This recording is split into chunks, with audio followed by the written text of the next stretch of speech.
అందరికీ నమస్కారం. Mother Vijayashanti Reddy, daughter Chetana Reddy, son Vishal Reddy. వీళ్ళ ముగ్గురు ఎలా చనిపోయారు ఏంటి మనం మార్నింగ్ మాట్లాడుకున్నాం, మొన్న మాట్లాడుకున్నాం, నిన్న మాట్లాడుకున్నాం. ఇలా వేరే ఎవరు చనిపోకుండా ఉండాలంటే ఏం చేయాలి ఇప్పుడు మాట్లాడుకుందాం. డిప్రెషన్ అసలు ఎందుకు వస్తుంది? సరైన నిద్ర లేకపోయినా, సరైన ఫుడ్ లేకపోయినా, సరైన ఇన్కమ్ లేకపోయినా, అండ్ పెళ్ళి కాకపోయినా, పిల్లలు లేకపోయినా, వంట అంటే తినే తిండి ప్రాపర్గా లేకపోయినా, అండ్ చుట్టుపక్కల వాళ్ళు ఆ అంబియన్స్, ఆ క్లైమేట్, సర్కిల్, ఇలా several reasons, multiple reasons. Depression అన్నది రావడం కోసం ఇదిగో నువ్వు ఒక సీరియల్ ఏదో చూసావు, ఆ సీన్ నిన్ను బాగా హర్ట్ చేసింది, లేదా నిన్ను బాగా ఆలోచింపజేసింది, నీకు అది చాలు, డిప్రెషన్ వెళ్ళిపోతుంది. నువ్వు ఏదో చదివావు, ఆ చదువుతున్నప్పుడు నీకు తెలియకుండా దాంట్లో పరకాయ ప్రవేశం చేసేస్తావు, నీకు ఇమాజిన్ చేసేసుకున్నావు, చాలు డిప్రెషన్ వెళ్ళిపోతావు. ఇలా డిప్రెషన్ రావడానికి 1,000,000 కారణాలు.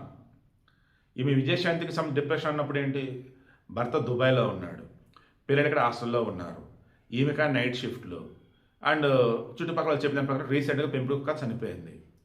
అండ్ ఈమె ఏజ్ అరౌండ్ 37 or 38, నాకన్నా చిన్న ఆమె no I'm around 13 to 40. Okay, so menopause period వచ్చేది ఇది కూడా కాదు, but I don't know, ladies గురించి నాకు తెలియదు కాబట్టి వాళ్ళకి హార్మోన్ ఇంబ్యాలెన్స్ కూడా ఉండొచ్చు. దానివల్ల సమ్ హెల్త్ ఇష్యూస్ అయితే ఆమెకు వచ్చి ఉన్నాయి. దానితో ఇవన్నీ కలగలిపి తనని డిప్రెషన్లోకి లీడ్ చేసి, ఎలా వాళ్ళ అమ్మ రివీల్ అవ్వాల, ఈరోజు రివీల్ అయింది, పోలీసులు చెప్పేసింది, మా అమ్మాయికి కొంచెం ఒంట్లో బాగోదయ్యా, కొంచెం డిప్రెషన్లో ఉంది, ట్రీట్మెంట్ నడుస్తుందా, మెడిసిన్ వాడుతుందా, ఇది మళ్ళీ రివీల్ చేయాలి. మేబీ ట్రీట్మెంట్ తీసుకోకపోయి ఉండొచ్చు, దానివల్లే వాళ్ళ అమ్మని హైలైట్ చేస్తూ దాని మీద రాసింది, లేదమ్మా ఇక నా వల్ల కావట్లేదు, బ్రతకలేకపోతున్నా, బ్రతకాలని ట్రై చేస్తున్నా, నా వల్ల అవ్వట్లేదు, అందుకే నేను చనిపోతున్నా, పిల్లలు కూడా అంతపడి తీసుకెళ్ళిపోతున్నా, ఎందుకంటే నేను లేకపోతే వాళ్ళు బతకలేరు. సో ఇప్పుడు బతకాలి, ఏం చేయాలి? మా నాన్న చనిపోయిన తర్వాత తెలుసో తెలియకో నేను ఒక డిప్రెషన్కి వెళ్ళిపోయాను. అండ్ మన దగ్గర క్రైమ్ రిలేటెడ్ వీడియోస్ ఇస్తున్నప్పుడు దానికైతే కొంతమంది కామెంట్లు చూసి తెలుసో తెలియకో డిప్రెషన్కి వెళ్ళిపోయాను. నేను ప్రాక్టికల్ చెప్తే ఈ మాట, చీటీ మాడి కోపం వచ్చేది, విసుగు వచ్చేది, అండ్ ఏదైనా సౌండ్స్ అయినా సరే కంపరం పుట్టేది, అండ్ ఎదుటి వాళ్ళు మాట్లాడుతుంది నాకు నచ్చినట్లు లేకపోయినా సరే వచ్చి ఎందుకు రేడు అనిపించేది, ఇలా రకరకాలు. అప్పుడు మెడిటేషన్ చేయడం స్టార్ట్ చేశాను. మార్నింగ్ ఈవినింగ్ వాకింగ్ చేయడం అలవాటు చేశాను, మార్నింగ్ ఈవినింగ్ స్నానం చేయడం అలవాటు చేశాను, మార్నింగ్ ఈవినింగ్ బ్రష్ చేయడం అలవాటు చేశాను, నీట్గా ఉతికిన బట్టలు వేసుకోవడం అలవాటు చేసుకున్నా, అండ్ ఏమాత్రం దాని చుట్టుపక్కల నీట్గా లేదంటే నేనే శుభ్రం చేసుకునేవాడిని, లేదా మమ్మల్ని చెప్పి శుభ్రం చేయించేవాడిని. ఇలా రకరకాలుగా అవుతున్న మూమెంట్లో మరలా మా పక్కన సీజ్ చేసిన ఫ్లాట్ ఒకటి ఉంది, దానిలో పావురాళ్ళు అబ్బా సౌండ్ ఇంకా కంప్రముట్టారు. అండ్ అపార్ట్మెంట్లో ఉన్నప్పుడు ఫ్యామిలీస్ అందరూ ఉంటారు కాబట్టి పిల్లల సౌండ్లు, పాటల సౌండ్లు, చుట్టుపక్కల ఇళ్ళకి సంబంధించి ఇంకా అవన్నీ ఉన్నప్పుడు నా వల్ల అవ్వక ఇట్ట కాదని చెప్పేసి బలంగా దేవుడిని కోరుకుని ఇది ఆఫీస్ స్పేస్ తీశాను. ఆఫీస్ స్పేస్ తీసినప్పుడు నాకు అనిపించింది ఏంటిది, మరి నేను ఒంటరిగా ఉన్నాను కదా, ఒంటరిగా ఉండదు, మరి ఎప్పుడు ఏం చేయాలి, పెంపుడు జంతువులు, అది పెంపుడు జంతువులు పడదు అని చెప్పి జంతువులు నేనేం చేయను రా బాబు. ఓకే, నా చేతిలో తింటాను కానీ ఉంటే నేను తింటాను, వాటికి పెడతా, అది ఓకే, నేను పెంచలేను అంటే నా వల్ల కాదు అది. అప్పుడు మరి ఏం చేయాలి, నేను పెంచుతా నీవేంటి, ఎందుకో మొక్కలు. నా దాదాపు మన ఆఫీస్లోనే లోపల 3, 7, 14, 25 ఉంటాయి ప్లాంట్స్ లోపల, ఇండోర్ ప్లాంట్స్ 25. అండ్ బయట గార్డెన్ మామగారు శశికళ గారు ఉన్నప్పుడు వాళ్ళు పెట్టినవి ఉన్నాయి చాలా. నేను వచ్చి కొన్ని ఫ్రూట్స్, కొన్ని ఏంటివి ఫ్రూట్స్ కొన్ని పూల చెట్లు, గార్డెన్ పిచ్చిష్టం నాకు. మా ఊరు ప్రతిపాడు, దాన్ని మా ఇంట్లో అసలు గార్డెన్లో మా ఇల్లు ఉన్నట్టు ఉండేది అనమాట. మళ్ళీ మా ఇంట్లో బాగుంటుంది, ఊరిలో బాగున్నప్పుడు చాలా మంది తోడుకొని కొంచెం నీళ్ళు. సో అది ఆ తర్వాత హైదరాబాద్ వచ్చినప్పుడు ఏదో ఒక 5-6 సంవత్సరాలు కష్టపడ్డాం, బట్ ఆ తర్వాత ఒక మంచి ఇంటికి వచ్చున్నాం. సో అది కూడా చాలా పెద్ద ఇల్లు, ఇండిపెండెంట్ ఇల్లు, మొత్తం గార్డెన్, అద్భుతమైన గార్డెన్ అన్నమాట. మళ్ళీ అపార్ట్మెంట్కి వచ్చాను, మళ్ళీ అదే గార్డెన్ లేదు, ఏం లేదు. ఏడుకి వచ్చా మళ్ళీ నాకు గార్డెన్ దొరికింది.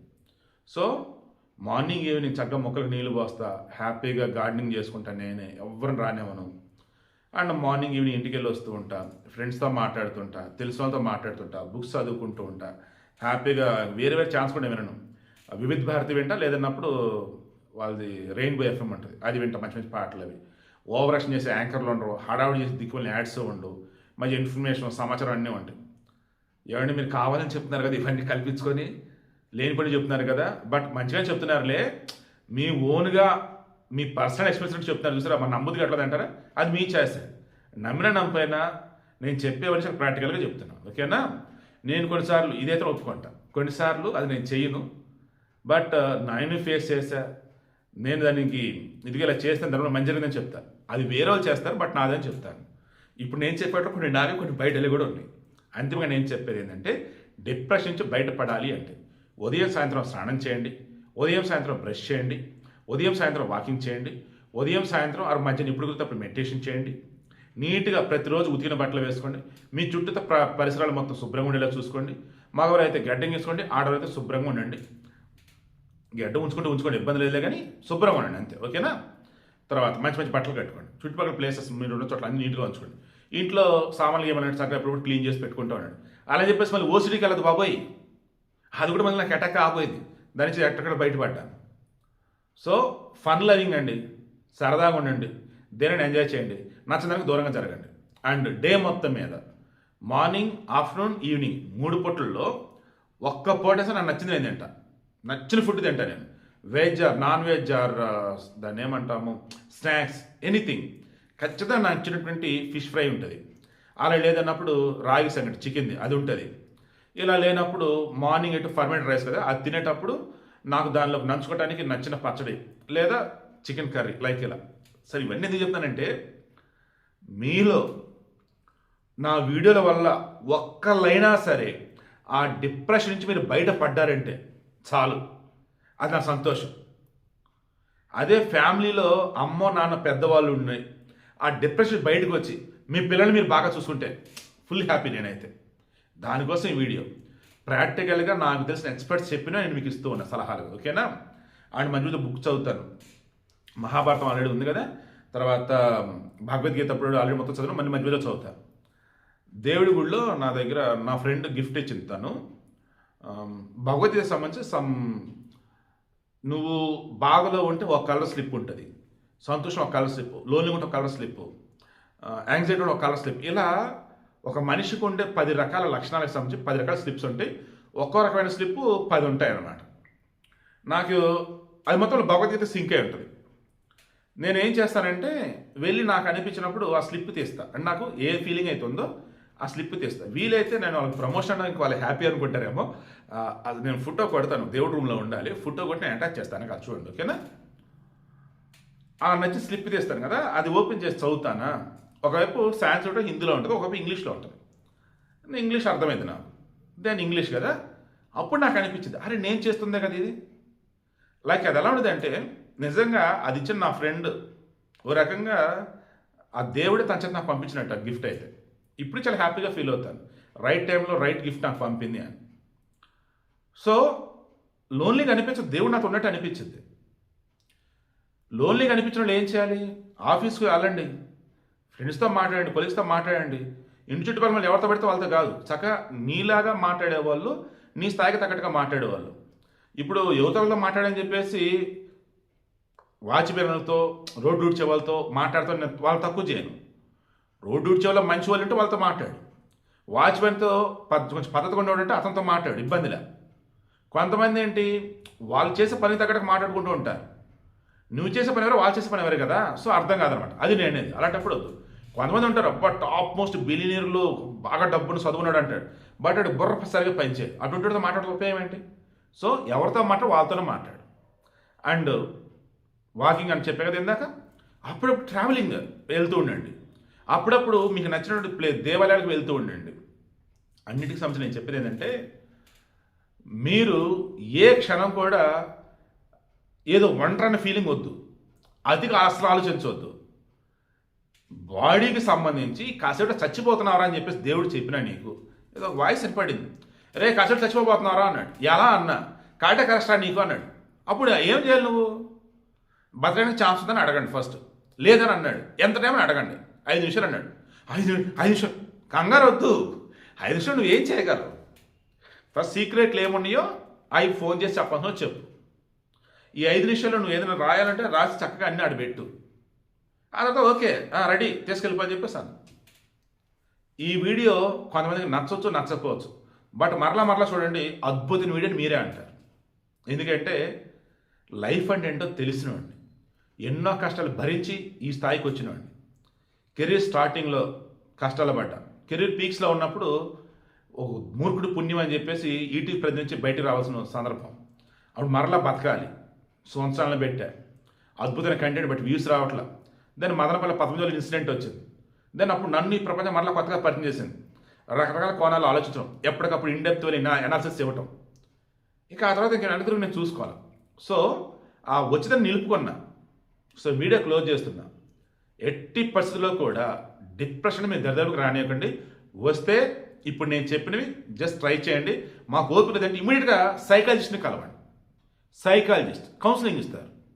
మంచి మంచి బుక్స్ చదవండి, టైం తినండి, టైం నిద్రపోండి, చక్కగా ఉదయం సాయంత్రం స్నానం చేయండి. షవర్ బాత్ అయితే హ్యాపీ, టబ్ బాత్ అయితే హ్యాపీ. నేనైతే షవర్ బాత్ అంట. టబ్ బాత్ అయితే సెమీ హాట్ వాటర్ పెట్టుకోండి, అది ఇంకా చాలా మంచిది బాడీకి. ఓకేనా? మ్యాక్సిమం అన్ని కవర్ చేశా.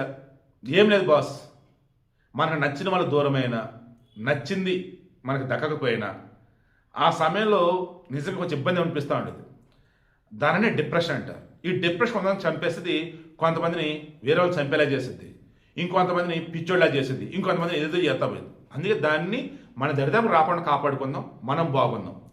ఈ వీడియో ఖచ్చితంగా చాలామంది హెల్ప్ అయింది అనుకుంటున్నా. నోరు తెరిచి అడుగుతున్నా, దయచేసి అందరికీ షేర్ చేయండి.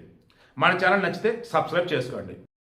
సో డిప్రెషన్ కారణాలు చెప్పాము, ఎలా ఓవర్కమ్ చేయాలో చెప్పుకున్నాం. వీటన్నింటిలో అత్యంత కీలకమైనది ఫైనాన్షియల్ మేనేజ్మెంట్. ఈ ఫైనాన్షియల్ మేనేజ్మెంట్ అన్నప్పుడు డబ్బు, మనం సంపాదించిన డబ్బుని ఎలా కూడబెట్టాలి, ఆ వచ్చిన డబ్బుతో ఎటువంటి దాన్ని ఇన్వెస్ట్ చేయాలి, ఇలా రకరకాల ఆలోచనలు ఉన్నప్పుడు ఒకటే నేను చెప్తాను. మన ఫ్యామిలీ కంటే ఒక భరోసా ఉండాలి అంటే ఒక సేవింగ్స్ ప్లాన్ అనేది ఉండాలి. దానికి లైఫ్ ఇన్సూరెన్స్ బెస్ట్. తక్కువ డబ్బుతో ఎక్కువ ప్రీమియం ఎక్కువ బీమా రావాలి, ఇన్సూరెన్స్ ఉండాలనుకున్నప్పుడు టర్మ్ ఇన్సూరెన్స్ బెస్ట్. ఈ టర్మ్లో ఇన్సూరెన్స్తో పాటు మనకి రిటర్న్స్ కూడా ఉండాలన్నప్పుడు టర్మ్ ప్లస్ ఇన్సూరెన్స్ బెస్ట్. ఇలా టాటాలో లైఫ్ ఇన్సూరెన్స్ సంబంధించి, టర్మ్ సంబంధించి, టర్మ్ ప్లస్ ఇన్సూరెన్స్ సంబంధించి అద్భుతమైన ప్లాన్స్ అనేవి ఉన్నాయి. నేను మీ నుంచి ఆశించేది ఏంటన్నా ఉంది అంటే, ఇదిగో మా లైఫ్ కోసం మేము ఈ పాలసీ తీసుకుంటామని ముందుకు వస్తే, నేను మీకు మంచి పాలసీని చెప్పి మీకు పాలసీని ఇప్పించగలిగితే మీరు లైఫ్ లాంగ్ హ్యాపీగా ఉంటారు. దానివల్ల నాకు యాజ్ ఎ అడ్వైజర్గా ఒక పావలా వస్తుంది. దెన్ మీరు బాగుంటారు, నేను బాగుంటాను. నేను చేసిన ఒక మంచి పని మీరు వచ్చేసి మీ జీవితానికి సంబంధించి ఒక రెస్పాన్సిబిలిటీని తీసుకొని ఒక రెస్పాన్సిబుల్ వేలో ఒక మంచి పని చేశారనేటువంటిది మీకు ఉంటుంది. నా ఫోన్ నెంబర్ అది, వాట్సాప్ అది. ఓకేనా? ఎనీ టైం మీరు అప్రోచ్ అవ్వచ్చు, మెసేజ్ ఇవ్వండి ఆర్ కాల్ చేయండి. నేనైతే మీకు the best life insurance, term insurance like ఇవి చెప్తాను. జీవితాంతం మిమ్మల్ని నమ్ముకున్నటువంటి వారికి, మీకు అందరికీ బెస్ట్ వేలో, ఒక ధైర్యం ఉండే వేలో ఒక మంచి పాలసీ అనేది తీసుకోండి. నా దగ్గరనే కాదు, మీరు ప్రపంచంలో ఎక్కడున్నా కానీ నేను పాలసీ చేపించేస్తాను, మొత్తం డిజిటలే. ఓకేనా? టాటా గ్రూప్ అండి, రతన్ టాటా, జే టాటా మహోన్నతులు దేశం కోసం ఎక్కడో వేరే దేశం నుంచి మన దగ్గరికి వచ్చిన్నారు. వీళ్ళు మన భారతదేశంలో ఒక భాగం అయ్యారు. భారతీయులందరి కోసం విలువలతో వాళ్ళు వ్యాపారం చేస్తున్నారు. అటువంటి వాళ్ళు ఈరోజు టాటా ఇన్సూరెన్స్ అన్నది బ్రహ్మాండంగా తీసుకెళ్తున్నారు. ఈవెన్ వాళ్ళు ఇన్సూరెన్స్లోకి వచ్చి కూడా 25 years అవుతుంది. ఈ సంవత్సరం సిల్వర్ జూబ్లీ కూడా ఉత్సవాలు ఉన్నట్టున్నాయి. ఒక్క ముక్క చెప్పి నేను క్లోజ్ చేస్తా. వీళ్ళు ఏ రకంగా వ్యాపారం చేస్తారంటే విలువలతో కొన్ని వ్యాపారం చేస్తారు. మిగతా వాళ్ళకి వీరికి ఎప్పుడు కూడా భిన్నంగా ఉంటూ ఉంటారు. ఎటువంటి భిన్నంగా ఉంటారంటే, వాళ్ళ దగ్గర వద్దు, మీ దగ్గర ఎందుకు తీసుకోవాలన్నప్పుడు ఎస్ మా దగ్గర ఎందుకే తీసుకోవచ్చు మీరని ప్రూవ్ చేస్తారు. అలా రకరకాల ఇన్సూరెన్స్లు ఉంటాయి. వాటన్నింటి దగ్గర వద్దు, టాటా దగ్గర ఎందుకు తీసుకోవాలన్నప్పుడు దానికి నా దగ్గర ఆన్సర్ ఉంది. అటువంటి పాలసీస్ ఉన్నాయి, హ్యాపీగా తీసుకోండి. ఈ ముందు చెప్పిన అన్నింటిలో కూడా దీనికి ముందు వీడియో ఇచ్చి ఉన్నారు కదా, అందులో నేను చెప్పింది కూడా ఏంటి, life life life life life. ఇప్పుడు నేను చెప్తున్న కూడా ఇదేంటి, ఇది కూడా లైఫ్కి సెక్యూరిటీ. దానికోసమే ఇంతసేపు ఈ పాలసీ గురించి కూడా నేను చెప్పడం.